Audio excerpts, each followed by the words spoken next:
What's going on, ladies and gentlemen? Today I want to read for you guys chapter 9 of the Aquarian Gospel of Jesus the Christ, continuing a series I had started not too long ago. Now, this chapter contains the teachings of Salome. So the context is Jesus' family, Joseph and Mary, his parents, as well as Elizabeth and John the Baptist. They're all in Egypt. They've all fled King Herod and his persecutions. And so Jesus and John are just babies. But they're all in Egypt for refuge. And they're being taught, the parents are being taught by this mystic couple named Elihu and Salome. And they're receiving the wisdom of the mystery schools. So this is Elihu has already given his teachings, and now it's Salome's turn. All right. And the reason that I wanted to bring this chapter to you guys is that, number one, it demonstrates the equality of women in a logical and Hermetic manner based on Hermetic law, which I thought was very interesting and straightforward, and also absent throughout the millennia, right? That's number one. Number two is that it gives a sensible framework for how God can be perceived as a unity, as a Trinity, and even a septonate, a sevenfold being. Okay? Also, granting once again equality to, or equal emphasis to, not only a father god but also mother god conception,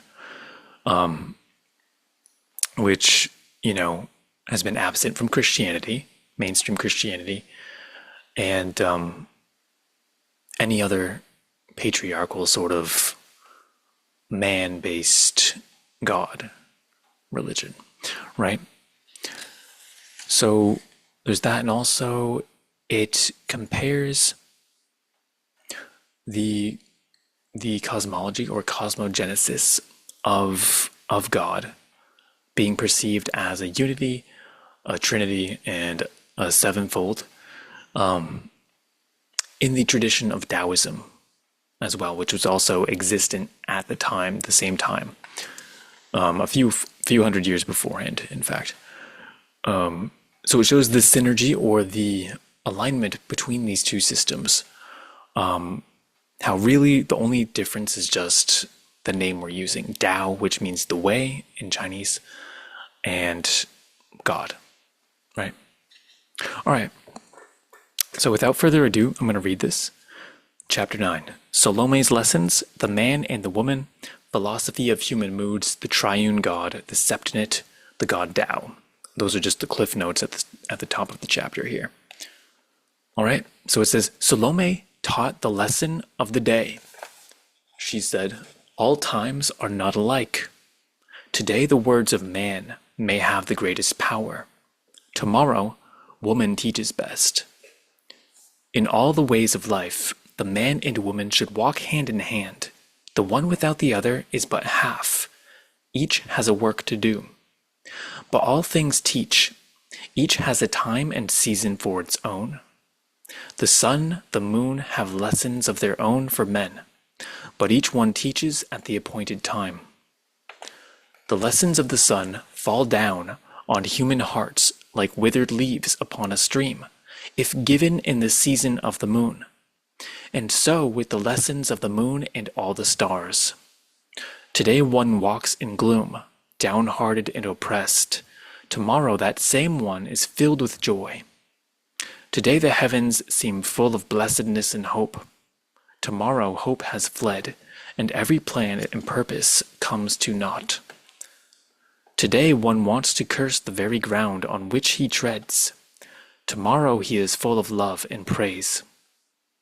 Today one hates and scorns and envies, and is jealous of the child he loves.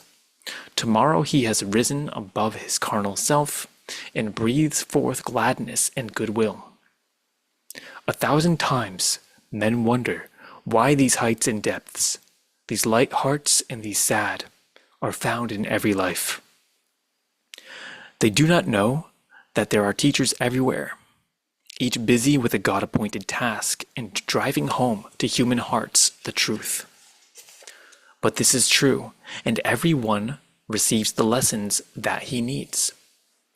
And Mary said, "Today I am in exaltation great. My thoughts and all my life seem lifted up.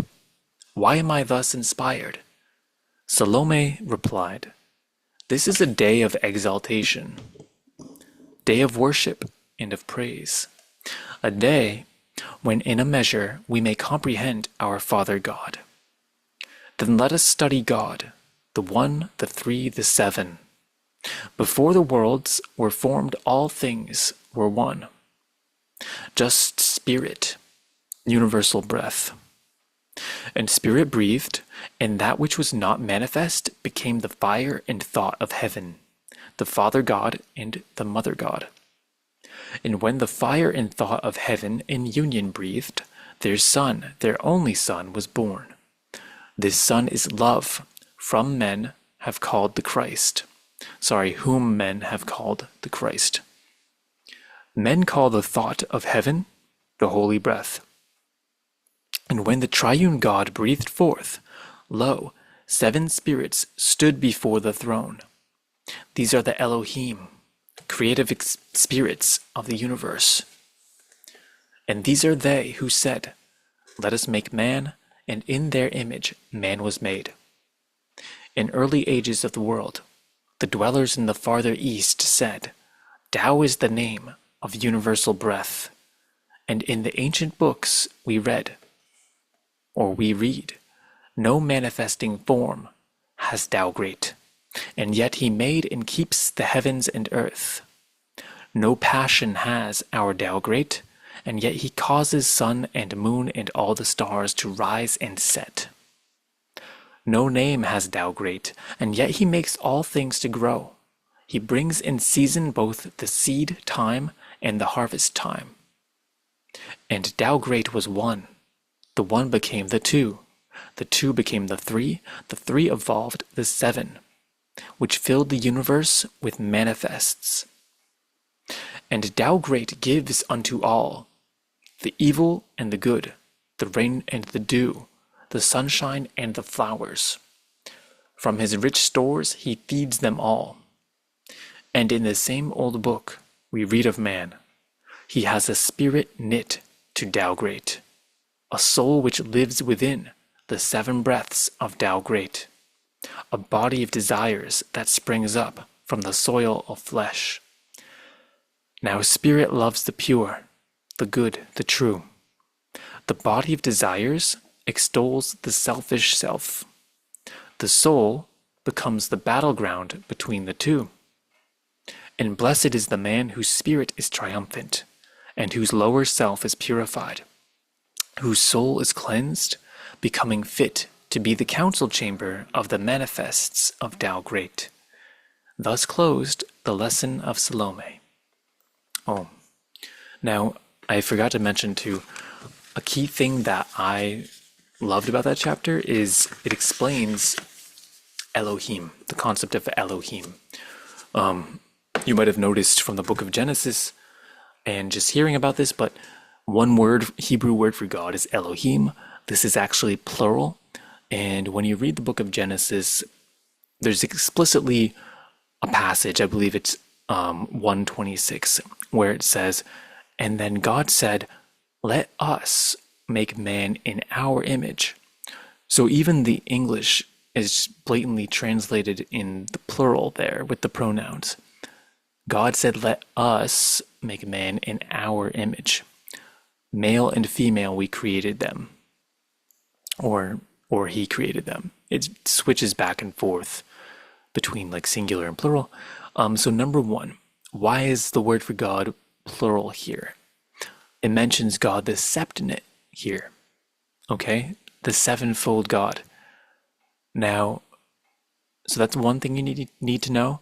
The second thing you need to know is that in the book of Revelation, if you've read this, you'll notice that the number 7 is a big theme. And right at the beginning, it says something very interesting and cryptic.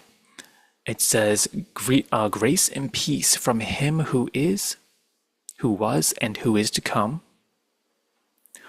from the 7 spirits that stand before the throne.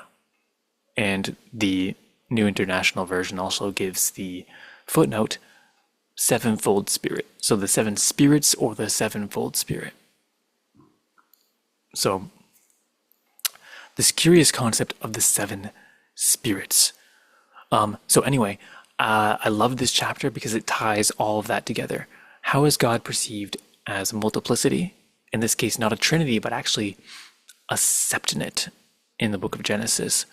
And that same Elohim is quietly referred to in the book of Revelation as the 7 spirits that stand before the throne of God. And of course, all of that is just God, right? It's just different ways of perceiving or playing around with how we perceive God from this manifest realm. All right. Anyway, that's chapter 9 from the Aquarian Gospel of Jesus the Christ. I hope you guys enjoyed it and the contents there within. That was some great focusing of the lens. Good job, computer. All right. I'll see you guys next time. Take care. Peace out.